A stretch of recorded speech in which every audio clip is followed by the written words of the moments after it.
Hello everyone. So today date is 21st February and 2024. We are going to solve some PYQs of atom chapter of class 12th physics. Start करते हैं question number 1 से. When an alpha particle, जब एक alpha particle जिसका मास m move करता है velocity v के साथ और बोम्बार्ड कर लेता है एक हैवी न्यूक्लियस के साथ जिसका चार्ज कितना है Ze, तो इसका डिस्टेंस जो है, इसका डिस्टेंस ऑफ क्लोजेस्ट अप्रोच का डिस्टेंस बताना है न्यूक्लियस से. Depends on m, as m के ऊपर डिपेंड करता है, किस कंटेक्स्ट में डिपेंड करता है वो यहाँ पे हमें बताना है. थोड़ा स्पेस बना के सोल्व कर लेंगे.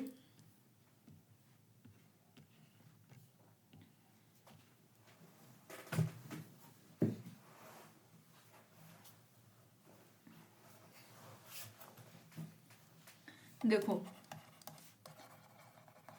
Eight closest distance of approach जो काइनेटिक एनर्जी होती है किसी भी पार्टिकल की विल कन्वर्ट कंप्लीटली, वो कंप्लीटली कन्वर्ट हो जाती है किसमें, इनटू इलेक्ट्रोस्टैटिक पोटेंशियल एनर्जी में. ठीक है, तो काइनेटिक एनर्जी का फॉर्मूला तो हम सबको पता है, हाफ एम वी स्क्वायर होता है. और पोटेंशियल एनर्जी का फॉर्मूला क्या होता है, पी कह रही हूँ, क्यू. क्या आएगा यहाँ पे, इरेज नहीं हो रहा है ये,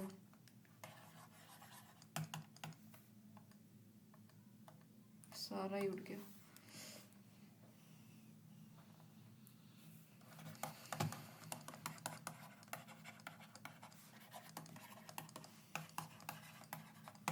अपॉन आर, यानी कि half M we square is equal to K Q into Q upon R, यानी कि आर जो है वो इनवर्सली प्रोपोर्शनल है एम के. तो ये रिलेशन आ गया, बहुत ही इजी क्वेश्चन था.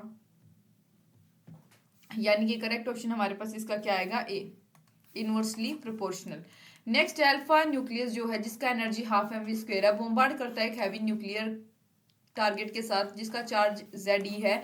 देन जो डिस्टेंस होगा क्लोजेस्ट अप्रोच का अल्फा न्यूक्लियस से विल बी प्रोपोर्शनल टू, वो किसके प्रोपोर्शनल होगा ये पूछा गया. देखो, जो काइनेटिक एनर्जी होती है किसी भी अल्फा न्यूक्लियस की वो इक्वल होती है इलेक्ट्रोस्टैटिक पोटेंशियल एनर्जी के. मैंने क्या बोला है, दोबारा से सुनो. काइनेटिक एनर्जी जो होती है किसी भी अल्फा न्यूक्लियस की वो हमेशा उसकी इलेक्ट्रोस्टैटिक पोटेंशियल एनर्जी जो होती है सिस्टम की उसके इक्वल होती है और हैवी न्यूक्लियस के. दैट इज, यानी कि हाफ एम वी स्क्वेयर. इसको स्पेस बना के सोल्व करेंगे.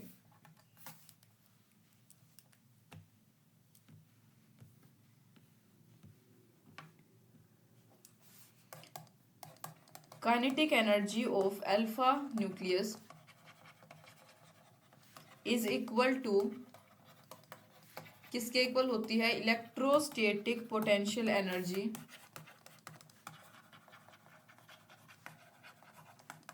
of the system of the alpha particle and heavy nucleus. That is, यानी कि half M we square is equal to 1/4 pi epsilon naught Q alpha Ze upon r naught. ये हमारे पास इसका formula होता है. जहाँ पे आर नोट की अगर मैं बात करूँ, ये क्या होता है, ये होता है distance of closest approach. Closest approach का डिस्टेंस होता है कौन, आर नोट. ठीक है, so R naught is equal to 2/4 pi epsilon naught Q alpha Ze upon M we square.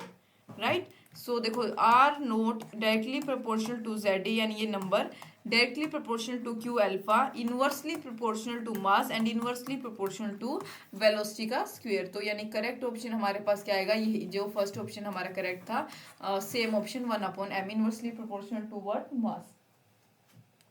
एक रदरफोर्ड स्कैटरिंग एक्सपेरिमेंट में जब एक प्रोजेक्टाइल ऑफ चार्ज Z1 और मास m1 अप्रोच करता है target nucleus of charge Z2 को जिसका मास m2 है, तो distance of closest approach r note होगा. एनर्जी ऑफ प्रोजेक्टाइल कितनी होगी, ये यहाँ पे हमसे पूछा गया है. इसको भी स्पेस बनाकर हम यहाँ पे करके देख लेंगे.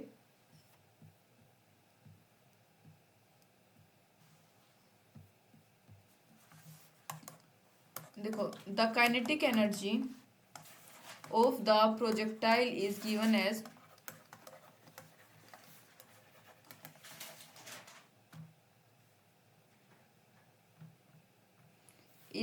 by half mv square is equal to ze 2e upon 4 pi e naught r naught. ये हमारे पास हो गया, यानी कि is equal to z1 into Z2 upon 4 pi e naught r naught. ये हमारे पास फॉर्मूला होता है। दस जो एनर्जी होगी प्रोजेक्टाइल की वो डायरेक्टली प्रोपोर्शन होती है किसके, Z1 और Z2 के। यानी कि करेक्ट ऑप्शन यहाँ पे हमारे पास कौन सा आएगा, डायरेक्टली, यानी कि फर्स्ट ऑप्शन करेक्ट है। Next question, J Thomson experiment ने डेमोन्स्ट्रेट किया, क्या डेमोन्स्ट्रेट किया था जे थॉमसन के एक्सपेरिमेंट ने, ये यहाँ पे हमसे पूछा गया है। ये तो डायरेक्ट आपको याद रखना है, EM रेशियो ऑफ नहीं, cathode rays are streams of, बिल्कुल ठीक है। ये उन्होंने जो है स्टेट किया था, क्या स्टेट किया था, डेमोन्स्ट्रेट किया था जे थॉमसन ने उनके एक्सपेरिमेंट के जरिए। कैथोड की जो रेज होती हैं वो नेगेटिवली चार्ज आयरन की स्ट्रीम होते हैं, कि बहुत सारे नेगेटिवली चार्ज आयंस जो है उसमें प्रेजेंट होते हैं, ठीक है। Next, who indirectly determine the mass of electron by measuring the charge of the electron, किसने इनडायरेक्टली जो है डिटरमाइन किया था, किसको, जो इलेक्ट्रॉन का मास होता है उसको, बाय मेजरिंग द, जो इलेक्ट्रॉन के ऊपर चार्ज होता है उसको मेजर करके जो इलेक्ट्रॉन का मास है उसको इनडायरेक्टली किसने डिटरमाइन किया था, नाम है थॉमसन, याद रखोगे, ठीक है, थॉमसन ने किया था।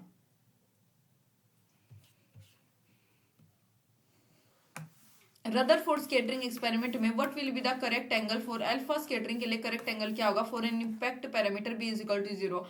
नीट 2024 के अगर रिस्पेक्ट में मैं बात करूँ तो ये रदरफोर्ड वाला टॉपिक हमारे पास नहीं है, खैर फिर भी हम थोड़ा सा कर लेते हैं। देखो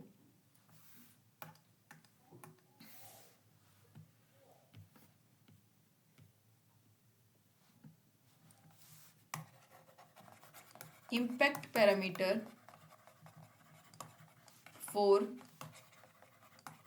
इम्पैक्ट पैरामीटर किसके लिए, रदरफोर्ड स्कैटरिंग एक्सपेरिमेंट के लिए, फॉर रदरफोर्ड स्कैटरिंग एक्सपेरिमेंट कितना, b is equal to ZE square cot theta upon 2 upon 4 pi e naught KI, ये हमारे पास फॉर्मूला होता है। यानी इज इक्वल टू कितना दे रखा है, 0, यानी कि हम कह सकते हैं cot theta upon 2 is equal to what, 0। Theta upon 2 is equal to हमारे पास क्या आ जाएगा, 90 आ जाएगा, या हम इसको थीटा इज इक्वल टू क्या बोल सकते हैं, 180 बोल सकते हैं, क्योंकि थीटा 180 होता है और थीटा अपॉन 2 करेंगे तो 90, यानी कि करेक्ट। देखो एक और यहाँ पे एक्स्ट्रा पॉइंट बता देती हूँ, for larger value of b की लार्जर वैल्यू के लिए लिख ही देती हूँ,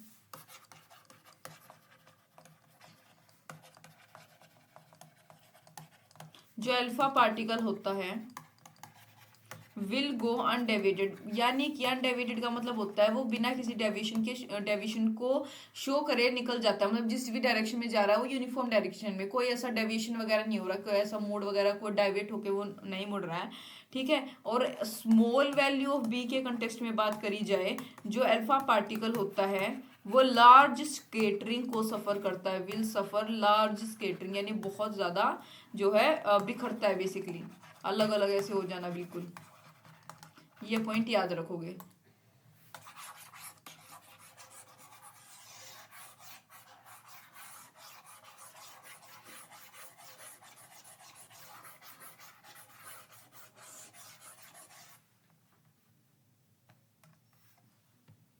करेक्ट ऑप्शन हमारे पास क्या आएगा, 180। थीटा की वैल्यू पूछी गई है ना, तो करेक्ट ऑप्शन, सॉरी थीटा की नहीं, सॉरी इसकी अपना ये हो चुका था हमारा, सी ऑप्शन करेक्ट है, यानी कि 0 डिग्री आएगा। नेक्स्ट है रेडियस बताना है किसका, what is the radius of iodine, iodine के एटम का रेडियस बताना है जिसका एटॉमिक नंबर 53 है, मास नंबर 126 है। सोल्व करेंगे स्पेस बना के।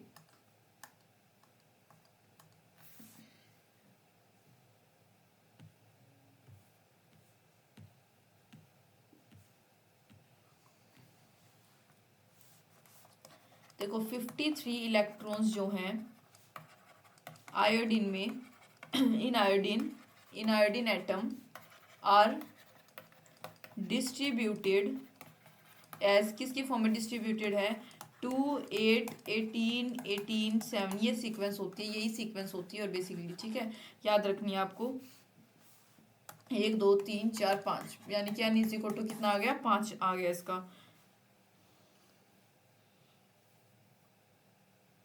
यानी कि हम कह सकते हैं r n is equal to 0.53 into 10⁻⁻10 n square upon z, यानी कि 0.53 इंटू 10⁻⁻10 इंटू 5 का square upon 53। After solving this we will get 100, ये गए यहाँ से 8, यानी कि 2.5 इंटू 10⁻⁻11 मीटर। ये आ गया इसका correct option. A option is the correct one.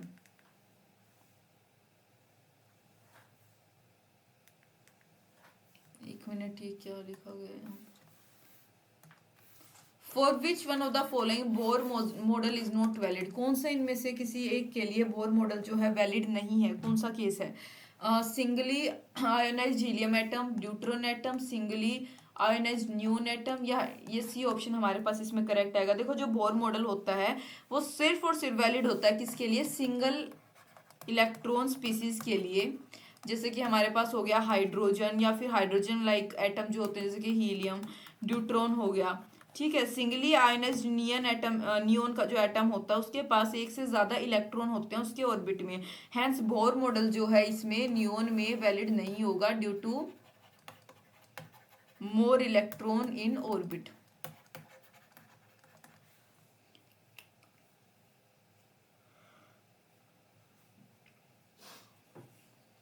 Next question, जो टोटल एनर्जी है इलेक्ट्रॉन की एक एटम में in n orbit is, orbit के अंदर कितनी है वो? -3.4 इलेक्ट्रॉन वोल्ट। उसकी जो काइनेटिक और पोटेंशियल एनर्जी है आर रिस्पेक्टिवली, काइनेटिक और पोटेंशियल एनर्जी बतानी है कितनी होगी। स्पेस बना के सोल्व करते हैं।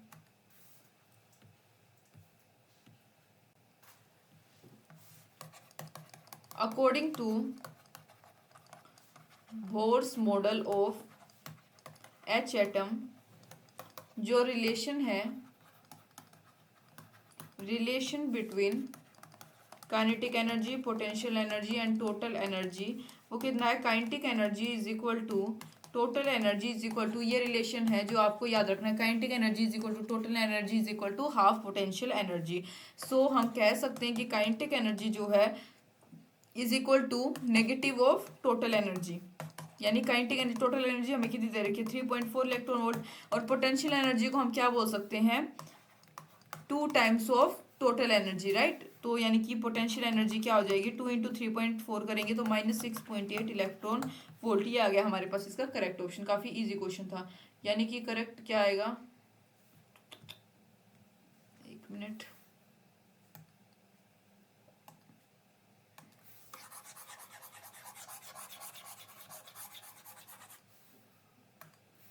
नाइन्थ का हमारे पास करेक्ट ऑप्शन है सी। नेक्स्ट क्वेश्चन, जो रेडियस है फर्स्ट परमिटेड बोर मॉडल का किसी भी इलेक्ट्रॉन के लिए एक हाइड्रोजन एटम है वो इक्वल किसके इक्वल है? 0.51 आर्मस्ट्रॉन्ग के। एंड इट्स ग्राउंड स्टेट, और जो उसकी ग्राउंड स्टेट है वो इक्वल है -13.6 इलेक्ट्रॉन वोल्ट की। अगर इलेक्ट्रॉन जो है इन हाइड्रोजन एटम में जो इलेक्ट्रॉन है उसको हम रिप्लेस कर दें म्यून यानी म्यू के जरिए, तो charge same as electron, charge जो इलेक्ट्रॉन का था वही रहेगा सेम, और मास जो है 207 एम, ये हो जाएगा। तो फर्स्ट बोर रेडियस और ग्राउंड स्टेट एनर्जी विल भी क्या होगी? पहली बोर रेडियस और ग्राउंड स्टेट एनर्जी कितनी होगी, ये हमसे यहाँ पे पूछा गया है। ठीक है, यहीं पे सोल्व कर लेंगे इसको। देखो बोर और ये रिलेशन मैंने आपको बता दिया था। ठीक है, पहले हम 2 क्वेश्चन में करके आए हैं। रेडियस जो है वो इन्वर्सली प्रोपोर्शनल होती है किसके? मास के। ठीक है, तो R इज इक्वल टू हम लिख सकते हैं 0.51 अपॉन 207, ये हमें गिवन 0.51 अपॉन 207 ये दे रखा है। तो इसको सोल्व करने पर आ जाएगा दैट इज 2.56 इंटू 10⁻13 -13 मीटर। जो E है वो डायरेक्टली प्रोपोर्शनल होती है M के, यानी कि E mu is equal to -13.6 into 207 हमें दे रखा है 207, यानी -2.8 इलेक्ट्रॉन वोल्ट, ये किलो इलेक्ट्रॉन वोल्ट, ये आ जाएगा इसका करेक्ट आंसर। यानी कि करेक्ट ऑप्शन कौन सा आया हमारे पास 10th का? D. D option is the correct one.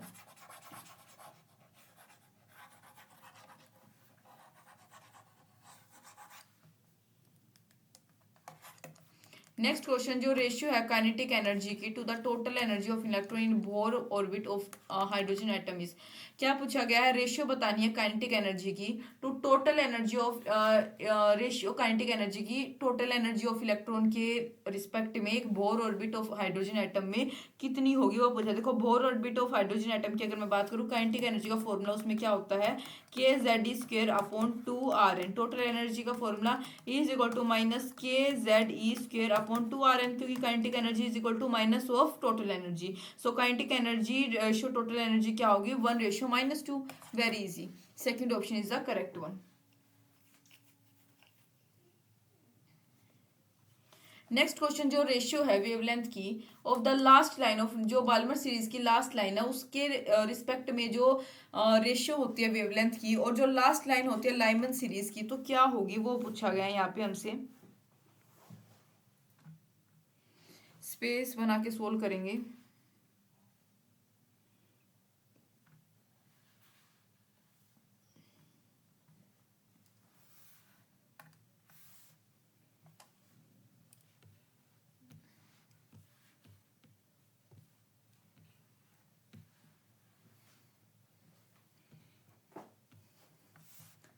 देखो for last line of Balmer series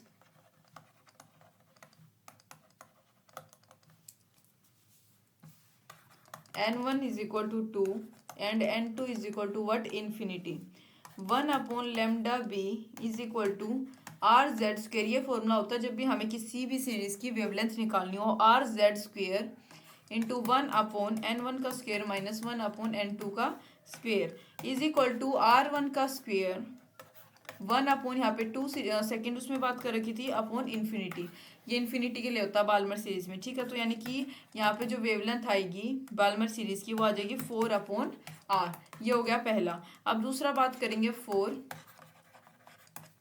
last line of Lyman series, यानी कि n1 की वैल्यू 1 और n2 की वैल्यू क्या होगी, infinity.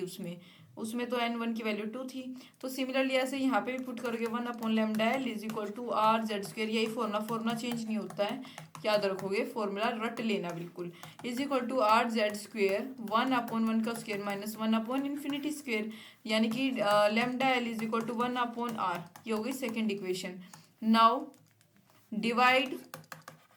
Dividing equation first by second, we will get lambda B upon lambda L is equal to 4/R upon 1/R, यानी कि into R/1, R से R गया, यानी कि क्या आ गया, 4 आ गया। करेक्ट आंसर क्या आ गया, रेशियो ऑफ वेवलेंथ का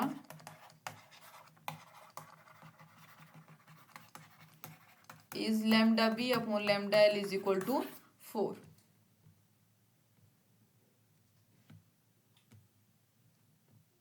करेक्ट ऑप्शन क्या आएगा हमारे पास इसका, फोर्थ बी ऑप्शन, ठीक है। काफी इजी क्वेश्चन था।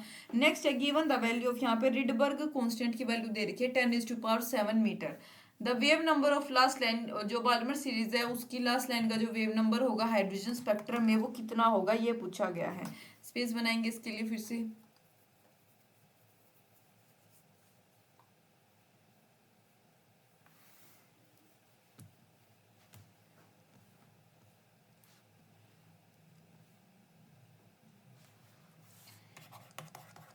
अकॉर्डिंग टू बोर्स थ्योरी, जो वेव नंबर है ऑफ द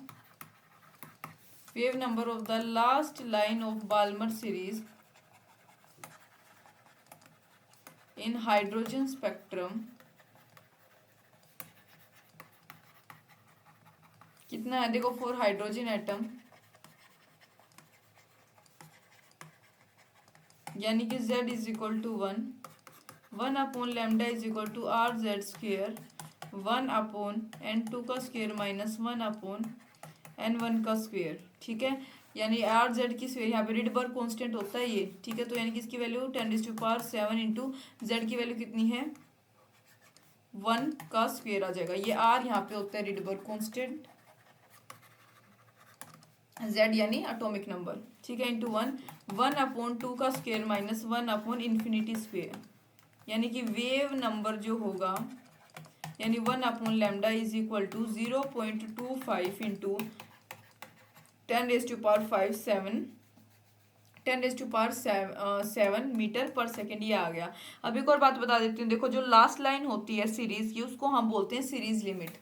एक्स्ट्रा कुछ बात है, last line of series is called, उसको क्या बोला जाता है, सीरीज लिमिट उसको हम बोलते हैं। देखो फॉर एग्जांपल ये जो लाइन वेवलेंथ होती है ये मिनिमम होती है, मिनिमम वेवलेंथ के लिए क्या होगा, n2 जो है इन्फिनिटी में होना चाहिए और n1 की वैल्यू होनी चाहिए क्या, n। और अगर वेवलेंथ मिनिमम जो होगी लैम्डा मिनिमम, इसका फॉर्मूला होगा n²/r। अगर मिनिमम वेवलेंथ का कहीं आपको जिक्र दिख जाए वो निकालना हो, फॉर्मूला उसके लिए होता है n²/r। ये फॉर्मूला आप वहाँ पे यूज करते हो।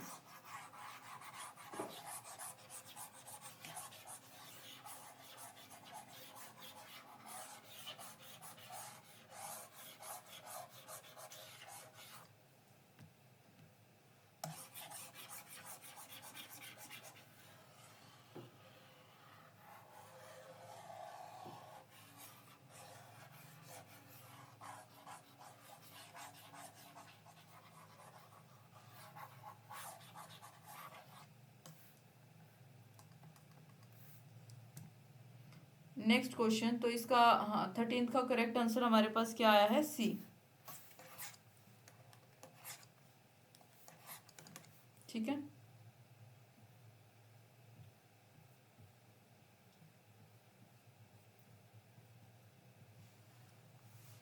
Consider third orbit of helium, जो थर्ड ऑर्बिट है हीलियम का उसको कंसीडर करो यूजिंग नॉन रिलेटिविस्टिक अप्रोच, मतलब कि कोई रिलेटिविस्टिक अप्रोच वहाँ पे यूज नहीं करनी हमें कि कोई रिलेशन निकाल के ऐसा कुछ नहीं करना, कंसीडर करना है जस्ट थर्ड ऑर्बिट किसका, हीलियम का अप्रोच। हाँ ठीक है, तो स्पीड जो है इलेक्ट्रॉन की इस ऑर्बिट में वो कितनी होगी, गिवन वैल्यू के की वैल्यू यहाँ पे हमें दे रखी है 9 × 10⁻⁹ जो कि कांस्टेंट है, जेड की वैल्यू 2 दे रखी है, एच यानी प्लैंक्स कांस्टेंट हमें दे रखा है 6.6 × 10⁻⁻34 जूल पर सेकेंड। तो इसको निकाल लेंगे हम, सोल्व कर लेंगे अभी स्पेस बना के। देखो speed of electron in nth orbit, मतलब किसी भी ऑर्बिट में जब हमें स्पीड ऑफ लाइट निकालनी हो तो फॉर्मूला आप यूज करते हो Vn is equal to 2πkZe²/nh। Formula याद रखोगे जब आपसे किसी भी ऑर्बिट में स्पीड निकालनी हो, मतलब स्पीड निकालनी दे दी जाए इलेक्ट्रॉन की, किसी भी इलेक्ट्रॉन की, तो उस कंटेक्स्ट में ये फॉर्मूला आप वहाँ पे यूज करते हो, यानी कि V इज इक्वल टू सारी वैल्यूज हमें गिवन है 2.19 इंटू 10⁻⁶ मीटर पर सेकेंड Z/n। ये वैल्यूज नहीं क्योंकि कांस्टेंट है, यानी कि V is equal to 2.19 into 10⁻⁶ 2/3, क्योंकि क्वेश्चन में दे रखा है Z की वैल्यू 2 दे रखी है, n की वैल्यू 3, तो यहाँ पे हमारे पास जो आ जाएगी स्पीड कितनी आएगी 1.46 इंटू 10⁻⁶ मीटर पर सेकेंड। ये आ गया इसका करेक्ट आंसर, यानी करेक्ट ऑप्शन क्या आया हमारे पास, ए आया इसका 1.46 इंटू 10⁻⁶ मीटर पर सेकेंड। ये आ गया correct answer.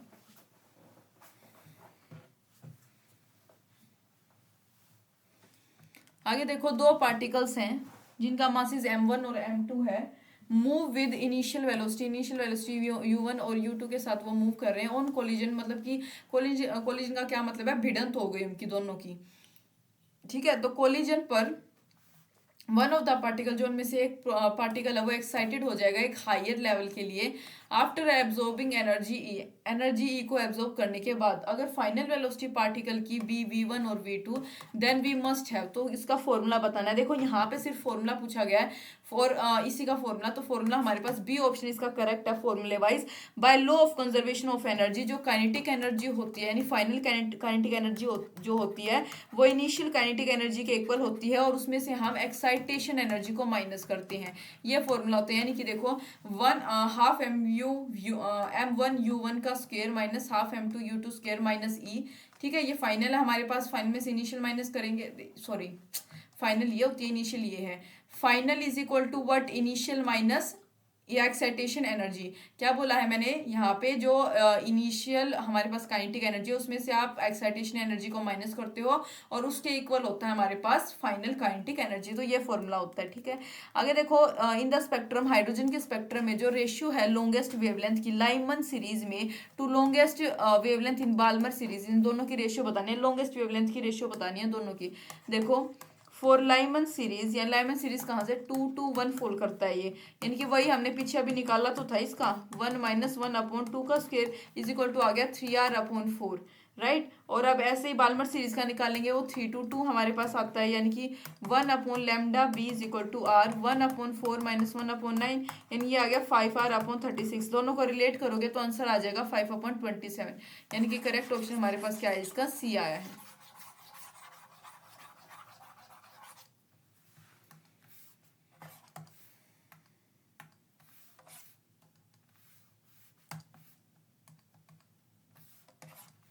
Next question, hydrogen atom जो है ग्राउंड स्टेट में इज एक्साइटेड बाय एक मोनोक्रोमेटिक रेडिएशन के द्वारा वो एक्साइटेड हुआ, जिसकी वेवलेंथ 975 आर्मस्ट्रॉन्ग है। नंबर ऑफ स्पेक्ट्रल लाइन बतानी है, रिजल्टिंग स्पेक्ट्रम जो एमिट करेगा वो उसको बताना है हमें। तो थोड़ा सा स्पेस बनाएंगे इसको सोल्व करने के लिए।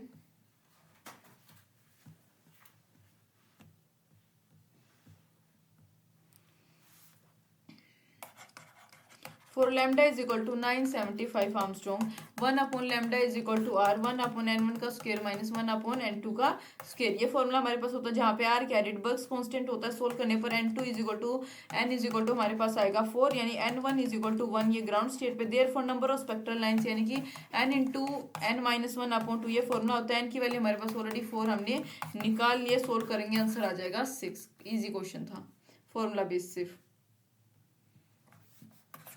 नेक्स्ट क्वेश्चन है, एक इलेक्ट्रॉन जो है हाइड्रोजन एटम में makes a transition n1 to n2, जहाँ पे n1 और n2 प्रिंसिपल क्वांटम नंबर है दो स्टेट के। बोर्स मॉडल जो है टू बी वैलिड, पर टाइम पीरियड बताना है इलेक्ट्रॉन का इनिशियल स्टेज में is 8 time that in the final stage. क्या आएगा इसमें करेक्ट ऑप्शन, देखो सिंपल ये याद रखोगे, टी जो है डायरेक्टली प्रोपोर्शनल होता है n के क्यूब, यानी कि T1/T2 is equal to what 8 T2/T2, ठीक है। ये हमारे पास होता है, यानी कि इज इक्वल टू n1/n2 का क्यूब, ये हमारे पास होता है। तो हैंस यहाँ पे हमारे पास ऑप्शन वगैरह कुछ भी गिवन नहीं है, हैंस हमारे पास क्या आ जाएगा, n1 जो है वो 2n2 के इक्वल आएगा, ये अगर मतलब कि इस क्वेश्चन के अनुसार। तो इसी के साथ हमारे PYQs जो है चैप्टर के फिनिश हो गए। काफी छोटा चैप्टर था, कम PYQs थे। सो मैं उम्मीद करती हूँ आपको समझ आए होंगे। Thank you for watching.